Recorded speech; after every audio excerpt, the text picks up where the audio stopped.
Hello, everyone, and welcome to what is the first and probably only episode of the Tech Rant. That's Raj and Ant with special guest James. Let's call it the Tech Rant Jam. How's that? For this exciting, Seamless. oh, it's like we never stopped doing this. It's something that just rolls off the tongue every week. That is, of course, myself, Raj Ute, and Anthony. Ant, how are you doing today? I'm good. I'm very good. It's I had to literally dust off the microphone. Like I had to get a cloth and wipe the dust off this. And that's how long it has been.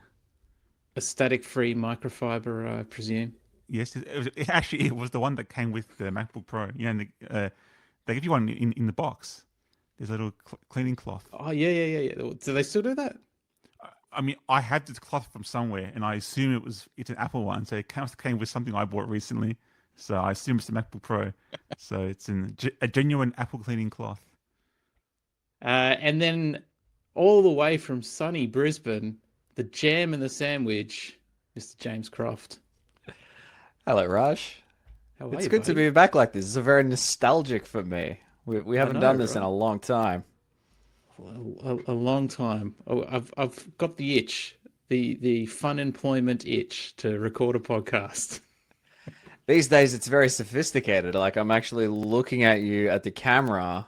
When we used to record the Reckoner podcast, this was like over Skype. We'd all record locally. You'd have to clap hands to try and sync up the track. Oh, It was, man.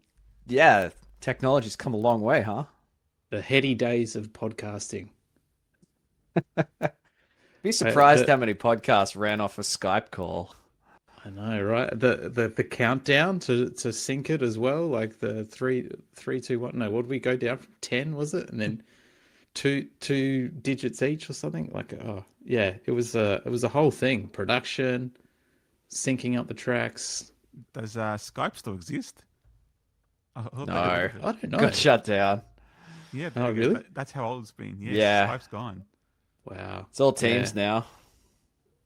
Oh, good old Teams. All right, before we get too nostalgic and go down a rabbit hole, the premise of the Tech Rant Jam, if you will, is that each of us comes to the episode with a topic that we want to discuss. That topic could be something relevant in the news. It could be something that happened to us on the way to work. It is loosely tech related, I presume, or just something that you want to have a rant about, like something that just has got your goat. It's a bit annoying, and you want to have a round table discussion about it. The one caveat is that we will only discuss the topic for 15 minutes, just to limit ourselves from going down rabbit holes and boring the crap out of everyone that's actually watching this, which is all three of you that have followed Anthony on whatever social media platform that Anthony sends us out. So, That's pretty much it. 3, maybe 5, maybe oh, 5. Who 5. knows? Whoa. Settle down. We'll be hitting the peak of Reckoner if that's the case. We could win another Lizzie for this. We'll just temper our expectations. If we get to 15, I think we're in with a chance. All right. I will go first, only because you two bozos who I gave the premise to didn't really come up with anything. So I have some pre-prepared, ready to go. And that saves me having to use my backup as well. So my rant, my tech rant for this jam is foldable phones, and do we really need them? And the reason that I bring this up is because Apple, there's a lot of rumors circulating now about what the iPhone 17 is going to look like. This foldable version that's coming out is going to be a crease-free screen, and obviously the recent iteration of the Samsung Fold, which has got this super thin layer behind it that's sort of in the same way that those folds have worked for a while. Definitely, the technology is getting better, but my question is does anyone really want a foldable phone? Have either of you 15 minutes owned? on the clock. Have either of you owned one? Have I? No. No. Yes, yeah, I have owned one Oh, wow. See, for you're the resident expert. That's why we got you for on. for like 6 days.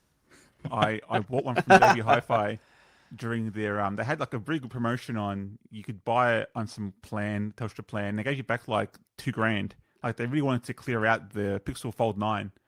And I bought it because it's like, well, let's see what this folding phone's about. I did have a Surface Duo back in the day, like the one that I like the folded. look of the Surface Duo. Yeah, it had a very satisfying hinge. Like you could open and close it. It was really nice. And the two That was screens, not a single screen, right? That was a no, double screen. yeah, it was basically two smartphones smushed together with a hinge, and you could open and close it, and it had two screens, so you could run apps side by side, which was cool. But I sold that because it was just such a slow phone. Like it was just not performing enough. Like websites would lag. The Microsoft launcher, the default one, was just buggy. It was just not like a robust phone, regardless of it being folding or not. But Kind of abandoned it almost immediately too. yeah, they again like Microsoft, they just before things got better and more mainstream, they just gave up. Like if they held on for like maybe 2 or 3 years, they would have a really good folding phone because they would have been, that tech would have existed, but they just gave up before that was a thing. But the Pixel Fold was more than fast, fine camera, well built, but that crease was just so like it felt really, it felt like I'm gonna snap this thing.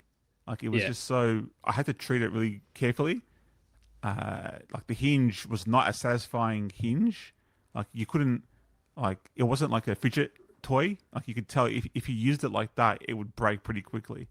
And the crease got much more obvious after a few days. And even when it was lying open, it wasn't. It just looked really ugly. And then on top of that, there's the whole Android. Like I just wasn't. No matter how much I tried to use Android and get used to it, I've been Apple pilled. Like I just can't like not use an Apple Apple phone. peeled or Apple pilled?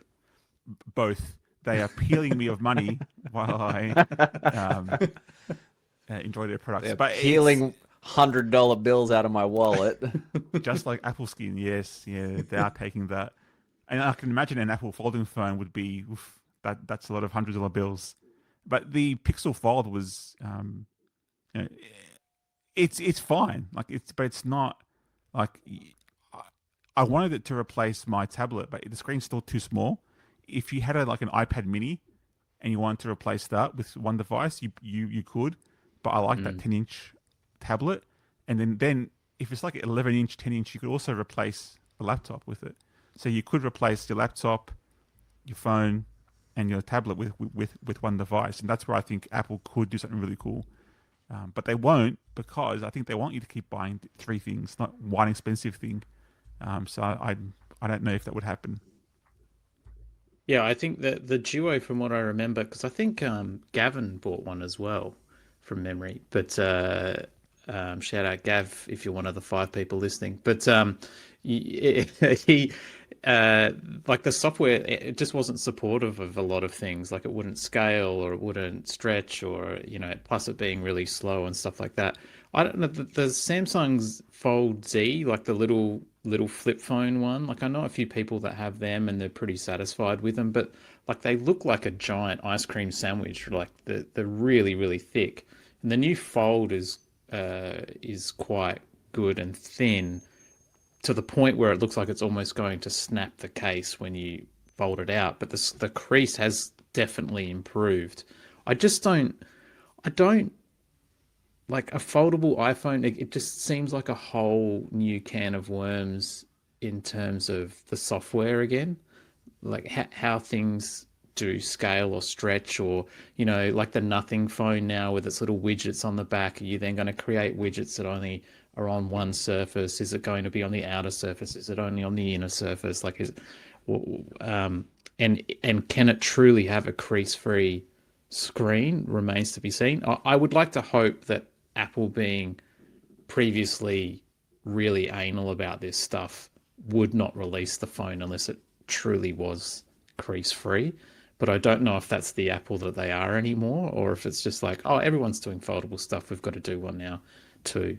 And what market does it serve? Is it people that want like a smaller thing to go in a bag? Is it for something like to go into your pocket easier, or like who's saying that the iPhone is too big or the standard smartphone is too big, that this is a better fit? I just don't get it. I don't know. I hope I'm like I would love to see one and go, oh, this is amazing. Like I have to get it, but I don't know what that would be for me to want that. I think I just kind of prefer those two devices to be two devices, right? Like, Mm. I saw the price of those Z Fold 7s. It's like 3 grand for a phone. That's a lot of money that I could potentially drop into a toilet. So, and then not only have I like killed my phone, I've also killed my tablet at the same time. So, yeah, like I have a 13-inch iPad Pro sitting next to me over here. It's 6 years old. I don't have any plans to replace that anytime soon. I use it to put on a stand and, you know, watch KO and cook recipes and play Balatro. That's its main purpose right now. And I'm kind of But happy could with you that. could you not have it if you did have like a foldable phone that came close to that screen size? Yeah, but I guess then, you know, they're separate devices and I have to, you know, make sure I have that, you know, I'm always going to have my phone on me, but yeah, then I can't kind of like hand that off to my kids or my wife or, you know, use it as a separate monitor. I don't know. It just kind of feels a little bit awkward to me. I could be wrong, but yeah, that scares the hell out of me having like 3 grand in my pocket that's potentially going to get smashed. So, It sounds yeah. like Frankie doesn't really like the idea either. No, he hates the idea and he wants to go outside. He's disgusted by the thought. Yeah, a little Uh, cameo by my dog, Frankie. Frankie the Scotty dog. No, he hates foldables. He's not about them. Yeah, I mean, I but don't even know if the technology is possible to have it without a crease. Like, is that a thing that can even exist?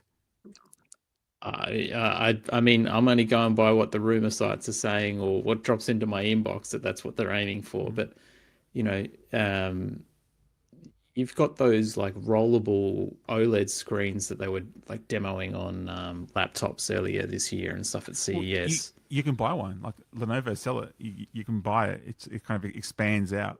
Yeah, And that's like it. and there's no crease there because it's not folded. It's just Mm. rolled up, like not as tight, so it doesn't crease. Whereas on the folding phones, it's a very it's a you know the hinge area where it kind of joins up. It's almost like a paper fold. Like it's very tight. So But that's why it if it's like the creases. clamshell, like the Kermit the Frog sort of style, like where it actually would have a large enough hinge to circle, right? Like and Mm. then But open up flat. but then it can't be thin enough. Like then you're gonna have to Well, no, and that's you end up with a cheeseburger phone. Like yeah. it's you go from having a large thing that's always that size, well, large, to essentially, the ice cream sandwich. Yeah. I mean, who knows what Apple's got cooking up in the lab there, but I don't know. It seems that unless you can get it without the crease and without mechanically, it's super reliable.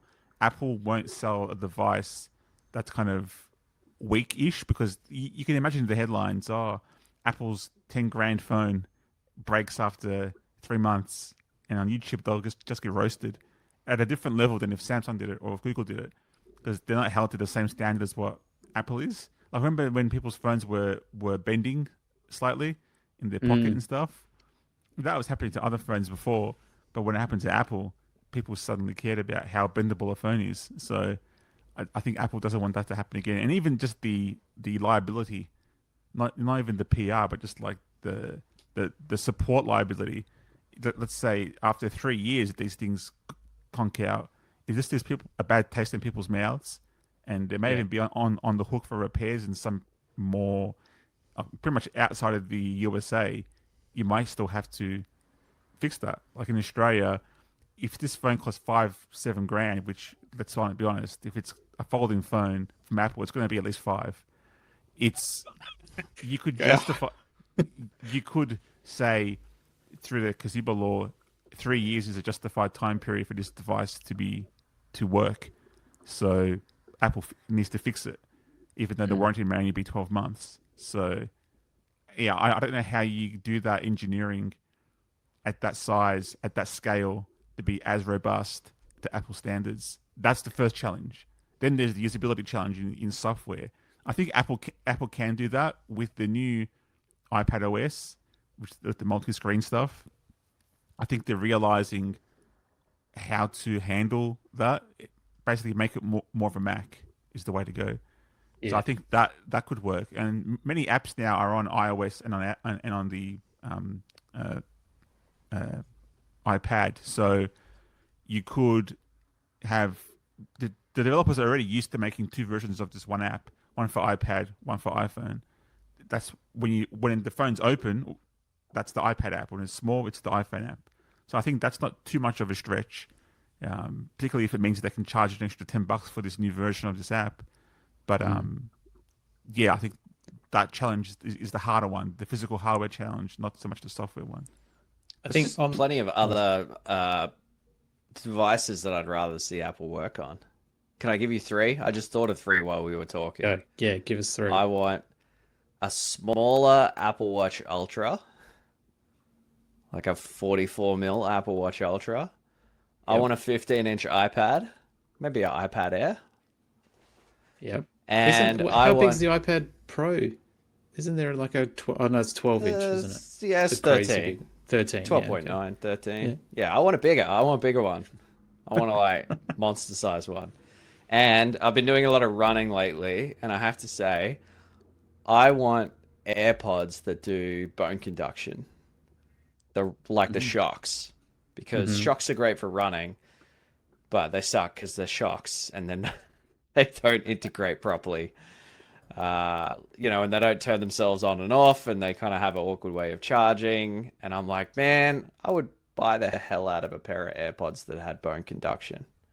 The new Beats Pros are pretty good for running. Yeah, I know, but they go all the way in your ears, right? And then you're kind of blocked out from everything. Yeah, and I would just try to... That's how I go. Run across the road and get hit by a bus. At least if I wear the shocks and I get hit by a bus, I will maybe hear it coming before it hits me, a couple of meters before at least. That's true. Well, we've got 2 minutes left on the clock. Let me just put it this way. On the flip side of it all, and yes, that is a pun, I would love to see Apple do something different than just release an upgraded iPhone. Like, I'm sick of the form factor. I'm sick of the camera upgrades. I'm sick of them trying to sell some bullshit button that does something different when all it is another fucking button on the side of the phone.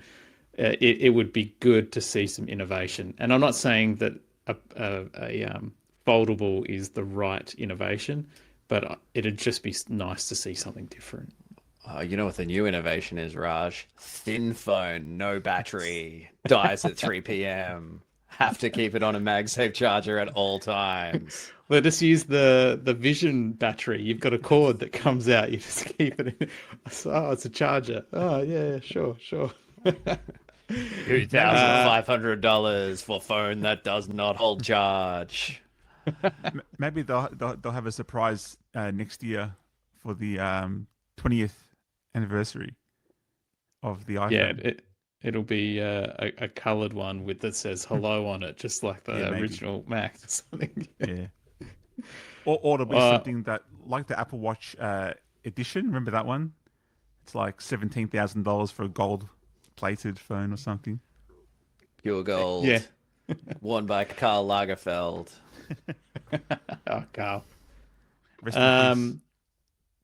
Right. Well, if we had ad breaks and we were paid by a sponsor, something would go in here before we transition to the next person. So we'll just assume that that's happened and there's all this lovely stuff going on in the background. Mattresses, pillows. That's you just make up an ad? Mental health.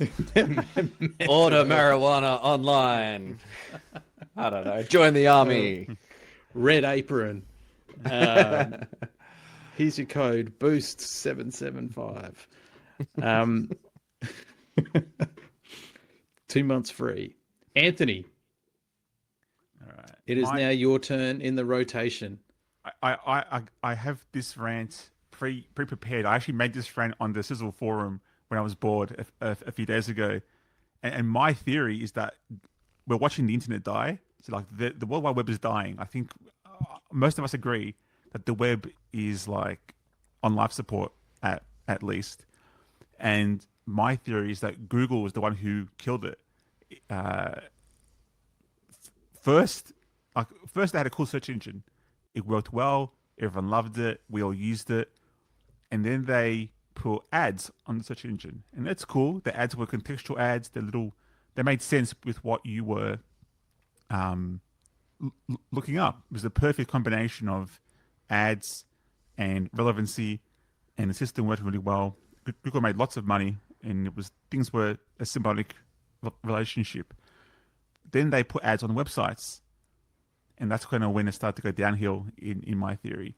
When Google started to dominate that industry, and not just like based on best technology, best price, best results for the publishers and for the advertisers, but just buying up DoubleClick and then buying up the analytics companies, and then achieving like 97% market share in like website advertising.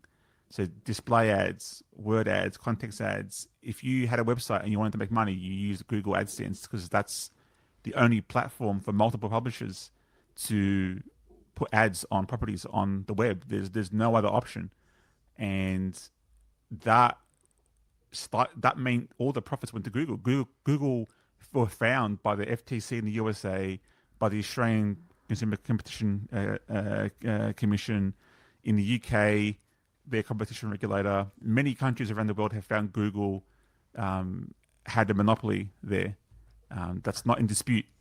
Google AdSense was a monopoly, and they abused that market power to fix the prices. So they owned both sides of the ad network marketplace. So they would set the prices for publishers, they would set the prices for advertisers, and just that massive margin was all theirs. So if you put an ad on someone's website for $5 per click, the publisher would pay $5 to Google. Google would keep $4.90 and pay 10 cents to the publisher. So that made website advertising worthless, because it's like, well, I can get a click, I get like $1 or 50 cents or something. Why am I making this website? So it incentivized tons of slop, tons of just shit websites, SEO targeting, all that rubbish. And so that made it an unprofitable business to make a website like text web publishing. So that killed that part of the web. Then you had Google's dominance in just search. If you wanted to find anything on the internet, you use Google. So there used to be multiple search engines. I don't know if people younger than 30 know this, but there used to be a competition in like web search engines. It wasn't just Google was it. And then now Google's like 90+%. And surprised, governments also found that to be a monopoly. The way that they lock in their when they pay Apple, $20 billion a year to be the default search engine, and when Apple makes it difficult to change that default search engine on Google phones, it's a surprise.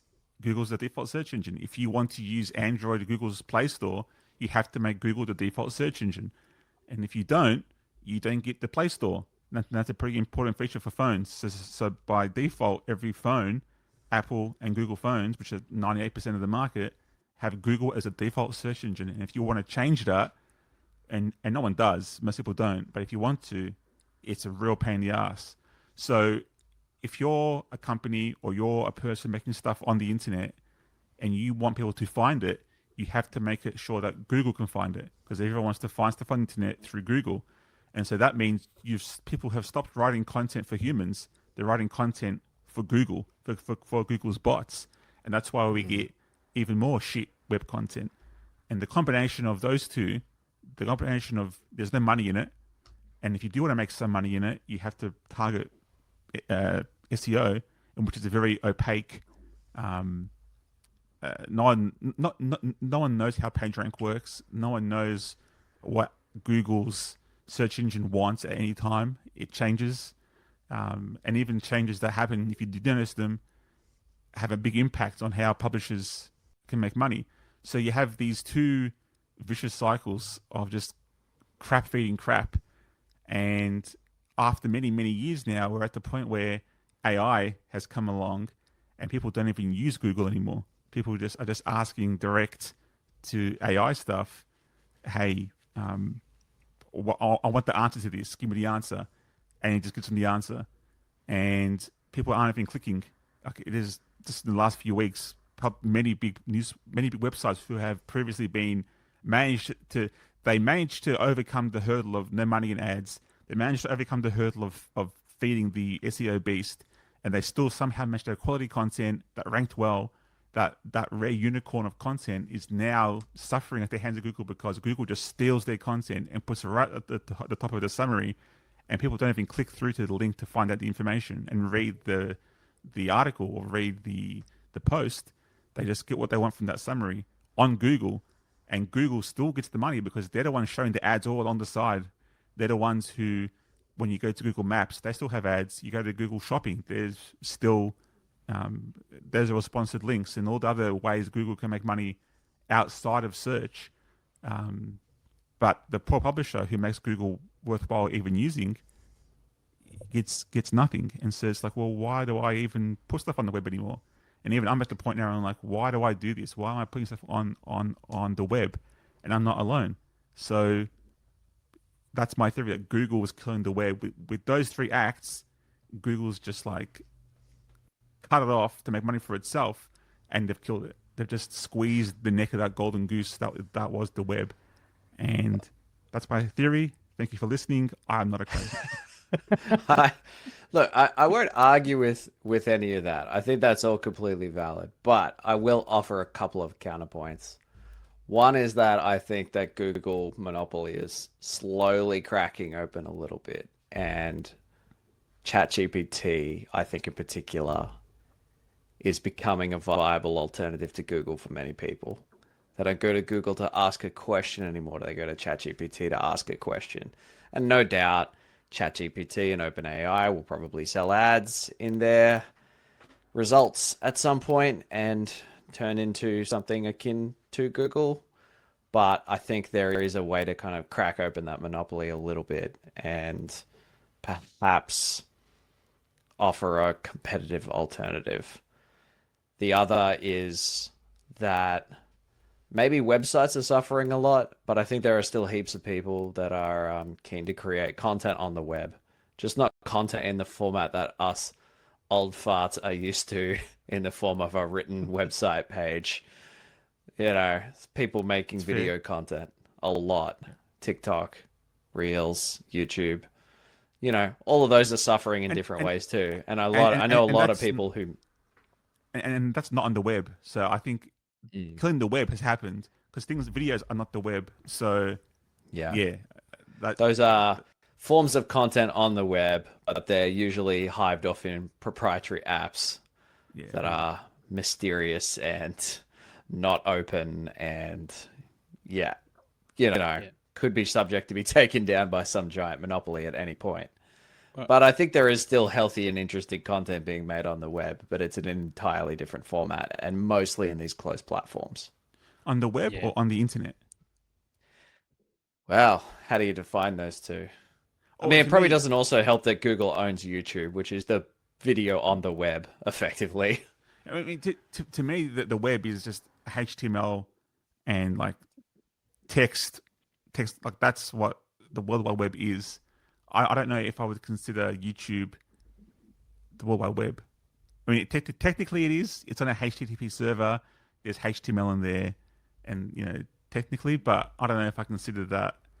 Getting into semantics here, but I wouldn't consider that the web. But as someone with an Instagram account creating content for the web, nah. No. I mean, again, technically yes. It's transported over HTTP, what you're viewing is a HTML rendered page in a version of a. I mean, if you're viewing it on in a web browser on a computer, yes, technically, in an app, it's not rendered HTML. It's getting it over HTTP and sending, you know, data over that protocol because Mm. that's just how everything is now. The data protocols are all dead. But I wouldn't consider that the web. But you know, Yeah, I get what you mean, but I think like even in the last couple of weeks, there's been like a slew of AI browsers come out, right? Like the browser companies developing their own. There's a few other places, and they're essentially just an interface for ChatGPT or whatever LLMs underneath them. And it's just, it's got these capabilities of like, no, go buy this thing for me, or interact with my Mac for me, or do this on my behalf because I've given you a prompt to go and I don't know shop for a new outfit that I need to go on some event for or whatever. This agentic approach to browsing. So you're not even physically browsing anything. You're just giving it something to do and off it goes, or it comes back with an answer to your question and everything. It was funny. I was talking to someone earlier today about how there's these new companies popping up that are essentially SEO for AI. So, how do you rank your content and your product and your service so that it comes up in Gemini responses or it comes up in ChatGPT responses? And like Blackbird just invested, I don't know what it was, 20 million into some, startup run by 21-year-olds that is going to provide, already provides tooling to sort of help you rank your product and service into those things. And then there's, how does that actually work? I'm curious. I don't know. I haven't. How do you do that? You'd have to ask the venture capitalists who've invested. I honestly don't know, but and then you've got the media giants taking the opposite approach of like, well, we're banning any of the LLMs from scanning our content. Like we're actively blocking them, which just means that they're making themselves irrelevant to a demographic that's clearly made it the new home, the new Google homepage is like ChatGPT. Like that's just how a certain uh, group of people are now interacting with the web. And so that means, you know what, you get nothing from Nine News because you or any of their affiliates or anything like that, or Oh News Corp or no. whoever. Yeah. Ah. But it's that's how and then they'll go to the government and they'll claim, we're being abused and pay us money, that which is what they did to Google and with the content deals, and Facebook with the content. And then, Facebook turned around and blocked Australia because they weren't going to pay for the blood money to scan the content. But I don't know, like your basic premise is Google's do no Those evil three, yeah, those three is series is of actions, their dominance of ads, their dominance of search, and now their use of uh, LLMs to summarize content and display that first. Those three things have choked the web so hard it can't breathe anymore. well, yeah, I think advertising as a static piece of content on web, being written piece or rendered web page, is a dying business. It's like a newspaper in the next 10 years. Whereas shoving AI slop to get clicks into YouTube is like on this exponential curve of growth, like generating bullshit videos that makes absolutely no sense whatsoever, or is just reading from an AI generated script that generates clicks, or is creating AI music that is being put on Spotify to get, your 0.001 of a cent for a stream. It's we're inundated at the moment with a whole heap of Gen AI stuff that's just replacing that or is adding is the next step in your three steps that already have killed the web. I agree. There's So a if counter we were argument. making Reckoner today, it'd be an AI slop factory. doing Oh, YouTube 100%. shorts. It'd do it itself. just get NAN or make And it or would make something. and it'd money, just be you generated. say? Hmm. Oh, you probably Yes. do a better job. Yeah, probably. John Oliver did a whole piece on AI slop this week on what's it called? Last Week Tonight. It's a pretty interesting watch. I mean, the alternative view of that is the what on the web is, again, like what James said, like video has always been more a compelling medium than text. There's a reason why TV news got so popular in the 60s and 70s compared to print media, which came before it. It's just people don't like reading. The web is a very text heavy medium, and a lot of people just prefer to watch to absorb their content. Like for me, it feels so foreign to watch a video to learn something or to absorb information or even listen to a podcast. I listen to very, very few podcasts. And even then, I really only do it when driving or commuting. So I need to concentrate so hard. Whereas reading, I can do like I'm breathing, and I can understand it a lot faster, a lot easier. But that's just not how most people, as I've learned, do this stuff. So that the argument could be the web killed itself by just not catering to how people do read, understand, learn, absorb things. It was when YouTube came around, when TikTok comes around, Instagram comes around, that visual medium is so much more engaging and compelling. Why would you read when you can just watch a video? That's the other counter argument. But I still think Google has killed the web in those ways, regardless of, even though it may not be as popular because video is more popular, it still has made it so bad. Even those of us who want the web, who want to use it, who want to read, can't tolerate it anymore. Try reading a recipe online. It's pretty bad. It's Pretty bad. It's awful. There's services out there actually making money that declutter recipes. Oh, that's your timer. You're you, Yeah, I could go on for another 15 minutes pretty easily about this. Actually, I have written articles about this.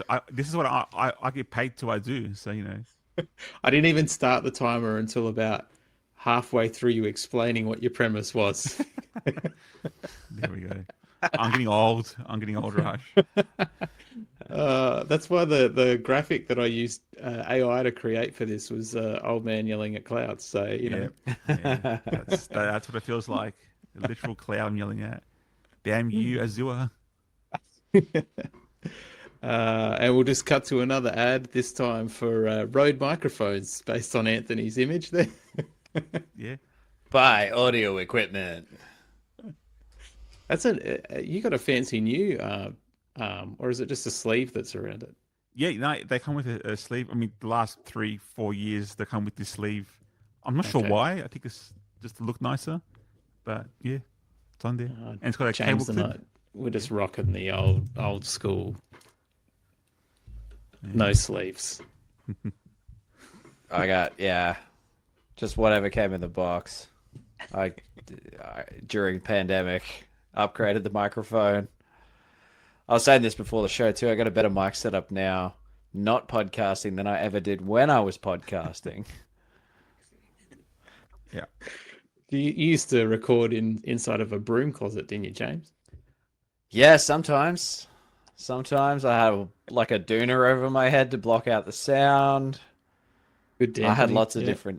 lots of different techniques. None of them very effective. Well, yeah, what will be effective will be your rant topic, I'm sure. Okay, I have one. Little story from my life. Let's rewind about 4 weeks ago. It was the last week of school. My oldest son is in prep. We're about to go to school holidays, which means the kids are home full time. My youngest son, Leo, decided that last week of school was a great time to have a bit of a temper tantrum and throw one of the game controllers at the TV, which is an LG OLED from 2017, I want to say. Dent the screen, cracked the screen, and killed the TV completely. The TV did not turn on. A flash of like white light band would go down the center, and then it would hit that crack, and then the whole thing would just turn off immediately. So the TV was cooked just before school holidays, which was devastating to me. That's gotta hurt. Devastating third to parent. everyone, frankly. Devastating to everybody's sanity. And I had a good friend of mine who is a real estate agent, and he manages rental properties, and somebody vacated one and just left a bunch of stuff in it. And so he had this spare TV and he lent it to me. And it's one of those JB Hi-Fi ones, the F Falcon for Falcon, For Falcon. which yeah. is their bottom of the line, cheapest brand. Probably between that and I don't know, maybe TCL at like the bottom of the range. It's that like Blaupunkt, like that. Born, I don't know, Kogan. It's that range of TV. And I know that the picture on it is bad because when I fire up the switch and it goes, hey, adjust the brightness, so that one of these logos is visible and then the other dark one is barely visible. You Yeah. toggle it up and down and it's literally zero change. It doesn't change at all. There's something very wrong with the picture, but it is a functional No TV contrast. that I'm very grateful for being able to have. But anyway, long story short, I'm in the market for a new TV. And I was looking out there at the range of TVs in 2025, and I think I need a couple of nerds to bounce some ideas off of. You've So come to the you right two are in the place. room. I was looking at, well, I had an OLED TV. I was looking at OLED TVs. I like the LG OLED TVs still, but I have to tell you that LG OLED that I had from 2017, I had a lot of burn-in on that TV. In Oh, fact, I really? replaced the panel on it in 2021 under warranty because a whole bunch of pixels not died outright, but the colors on them would just like if you did a completely blank red screen, you'd just see all these dark clouds of like darker red. So like the colors were just going all out of whack. And they replaced it under warranty, and then a couple of years later, the same thing was happening on it. And I know the technology's evolved a lot in the like 8 years since I bought that TV, but I'm a little bit gun shy on OLED TVs because of burn-in and just I guess the display technology eventually failing. So I was looking at that. I'm looking at mini LEDs, and Sony have their Bravia range, which are pretty cool. They look good. Like most of the manufacturers have a mini LED range of some kind. But yeah, I kind of walked into the Good Guys the other day, and I was looking around, and I'm like, I don't really know which direction to go. I feel a little bit conflicted. So I don't know. Have either of you looked at TVs in 2025? I have. I bought a second TV late last year, so I'm pretty familiar with what's happening with them. Um, I mean, the OLED is still like the benchmark for image quality. So Yeah. if you want like the blackest blacks, the best contrast, the most accurate colors, the OLEDs from are still the like considered the best for at least for like movie watching. That's the best. But Mm. if you like HDR content, the latest range of mini LEDs are better. Um, there's a site called RTings. Our So it's like teens, our yeah, teens. it's Mm. ratings without the A. Yeah. Ratings, yeah, yeah. Without the I A. saw one of their YouTube videos and I was like, oh, that's how you say it. Yeah. And they do a lot of like they do quite in depth head to head comparisons. And there's a guy on YouTube called Vincent Tio. He does like a Yeah, he's HD the TV. best. Yeah, he's pretty cool. Yeah. And then there's also on the Verge, they often have like regular meet up, like they get TV uh, salespeople to kind of meet up, give them a blind test of TVs, and say which one do you like best. And HD TV Reviews does that as well. So Vincent does that too. And consistently, the best overall are like the LG uh, OLED. C's, yeah, Yeah, C's and G's, yeah. yeah, the highest, the flagship ones. But Mhm. almost behind, like very close behind, are Sony's mini LEDs. And Sony actually, for their last generation of TVs, skipped updating their their OLEDs because the mini LEDs were so good. So if you want a flagship Sony TV, it's not an OLED; it's a mini LED. So if the burn-in has you gun shy, then a good mini LED is almost as good, and you can use it in a brighter room because they go a lot brighter, and the HDR is better, and even the Mhm. color accuracy for the um, in the backlighting is better because there's more fine grain controlled compared to the older TVs.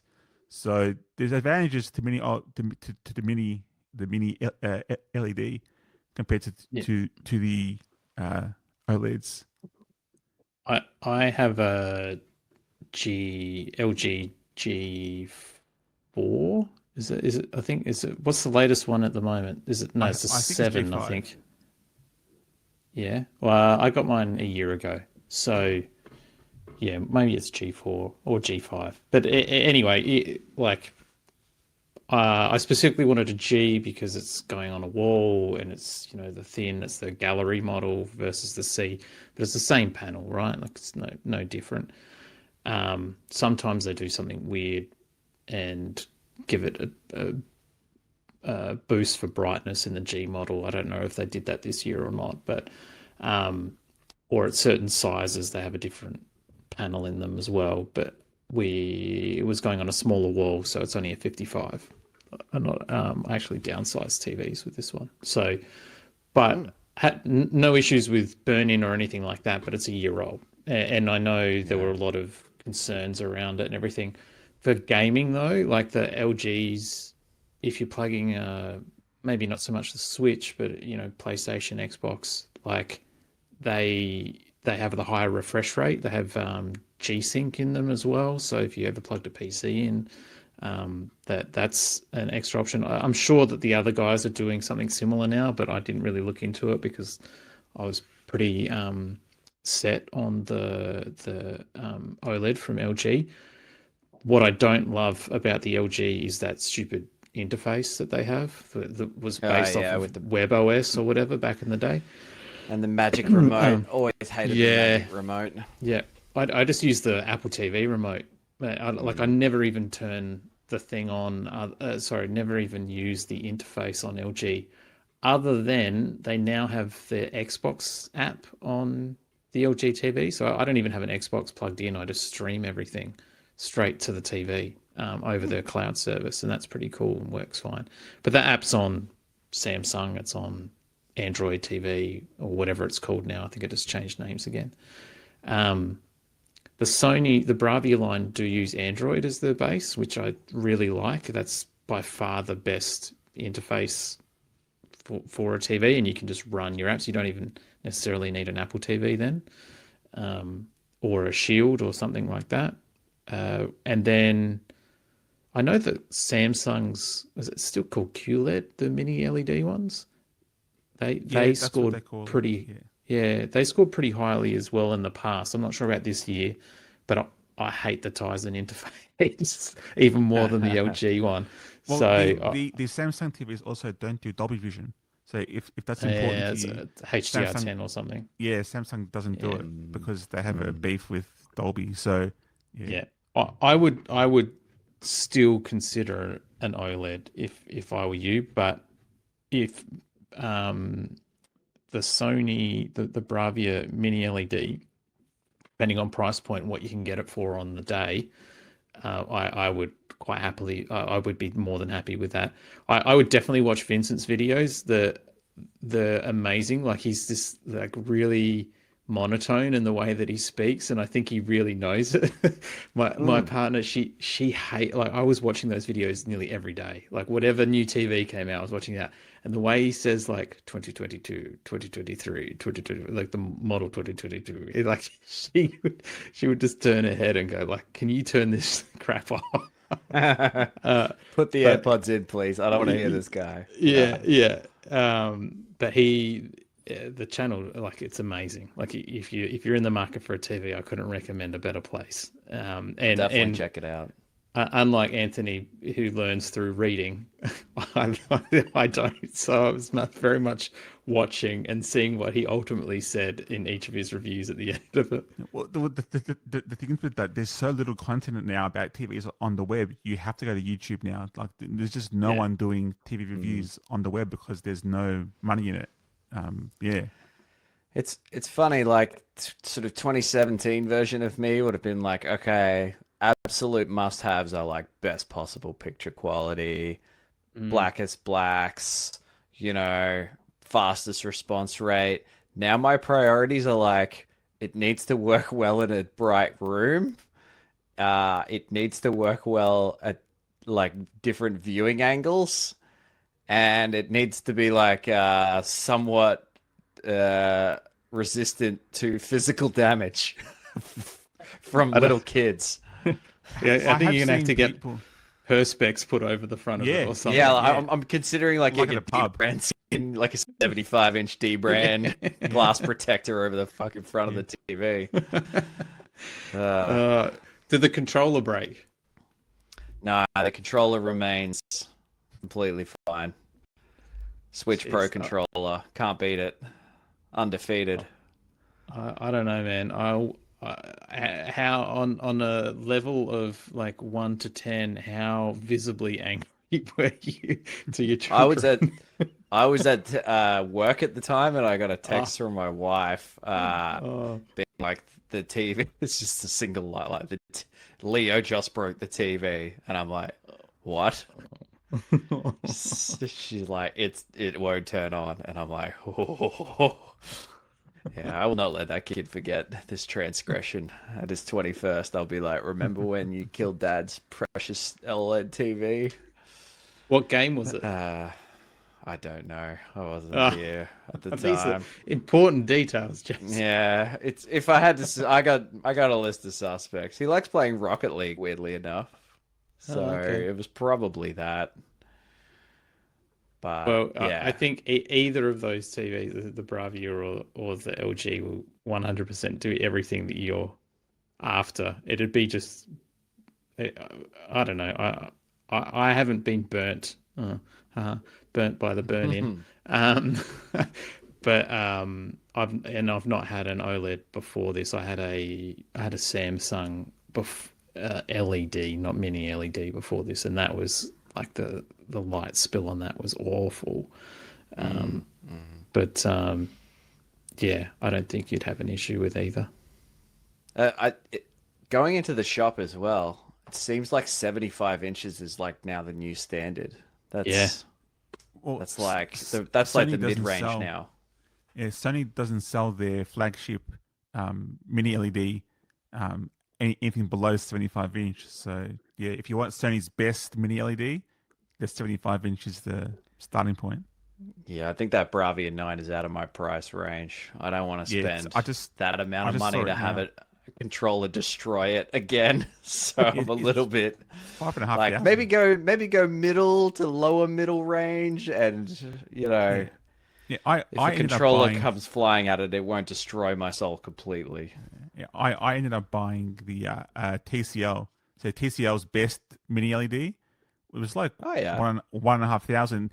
The Chinese TVs are just as good as the Japanese ones now. Like they've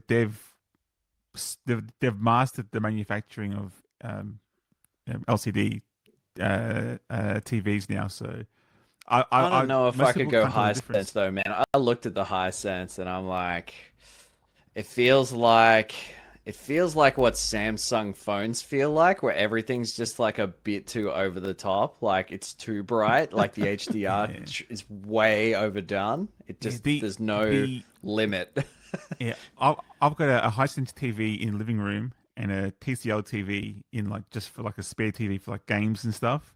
And the TCL uses the Google TV, so that's quite nice. But the Hisense one uses its own Vita U, and it's already like it's been 3 years and it's already like out of date. Like it gets no updates, apps just don't Oh. exist for it. So I wouldn't really get the Hisense just because of that. Whereas the TCL has a Google TV and it gets regular updates and has the apps and stuff, or just built in. So you bought Wow, boys, a I can get a 75-inch F for Falcon for $8.99.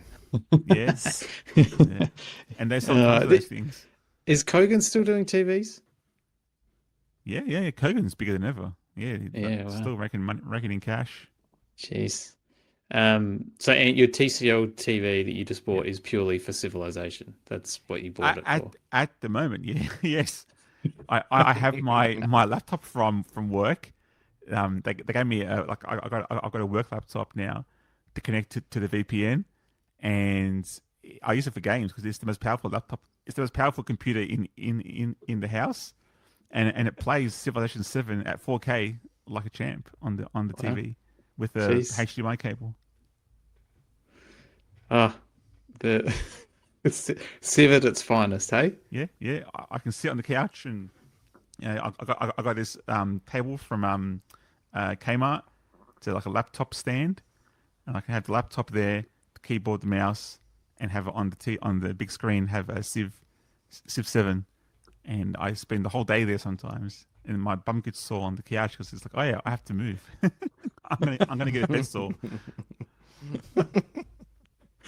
I played Civ the other day on my Steam Deck. Not the best for it. It runs fine. It's just the text is too small. Yeah, it's not ideal. Yeah. I wish the Xbox Series X, the X is what I have, let you plug in a keyboard and mouse to play Civ, but it doesn't. Like it has USB right there. It's a computer. It's Windows. Let me plug in a keyboard and mouse and let me use the Xbox to play Civ 7. But they don't let you. You have to use a controller, which is stupid. Switch 2 that does mouse with the Joy-Cons now. Sure it does. Yeah, but no keyboard. Yeah. One a little spot of RSI. Yeah, like monkey clawing that Joy-Con controller. I'm surprised there aren't like slide inserts for it, like they used to have for the Puck iMac and stuff. I'm sure they'll be made by some enterprising 3D printed something or other. Well, gentlemen, that was the end of 15 minutes for that one as well. And we're just about to hit 60 minutes of the recording time, so I think we've done very well to rein our conversations into a compact amount of time. What I'm hearing is that we haven't lost a step. We're still legends of the podcast game. I think that better than ever. If there was an Australian Hall of Fame, surely we'd be in it somewhere. Oh, we'd be ushers. Yeah. Leading in the other people. Miss Hamish and Andy, please take your seat. That's right. Can I get you a drink? I'll just put it on top of this journalism award I've won. Yeah. Oh dear. Thank you both. This has been an absolute joy. It's good to see you both and produce some content for the faithful. I don't know. Content. Does anyone have anything they want to plug? I don't know. My local bookshop in Ballarat's pretty good. I'm going there tomorrow to buy a book or two. So I've been going there lately. So that's really nice. It's a nice bookshop. So I'd like to give a shout out to my Strava account because I'm running a half marathon next weekend. So find me on Strava and give me some kudos. I'm looking for. I don't care about likes now. I just want kudos on Strava. How long is a half marathon? It's like 30K, 20K, something like that. 21.1. Good effort. I mean, I haven't even first walked one that I've ever far. done. I went to Sydney last week, and I walked 15K and I was munted. So if you're going to run 21K, good luck. Yeah, that's awesome, Jay. Well, Yeah, it is. yeah, good luck. Thank I've you. been following the Thank you. park runs, mate. You've been doing really, really well. Um, Cheers. Yeah, I kind of took it more seriously this year. Lost a couple of kilos myself, actually, but not enough to make a visual difference. Just enough to make all my clothes like not fit properly anymore. Mate, if you shave that head again, you'd lose another 5, I reckon. They end up Good luck. like me. Yeah. And for my plug, I will say the Kensington Flemington RSL in Melbourne is having a trivia night on August 30th. Jump on their Instagram account, which I think it's FlemChem RSL or something like that, and come along. It's my birthday the next day, so Ah, party on. well, happy birthday for then. Thank you. In case I don't make it to the trivia night. All right. Thank you all. Yeah, so many other things that I could rant about, but if we ever record another episode, I'll save it for then. But this has been an absolute pleasure. Thank you. Very much. Sounds good. Thanks, boys. And thanks for listening. We'll see everyone at some other nondescript amount of time in the future. Goodbye, everyone. Can't wait to Bye-bye. make some more web content. Content's my mind. Bye, not my name. everyone.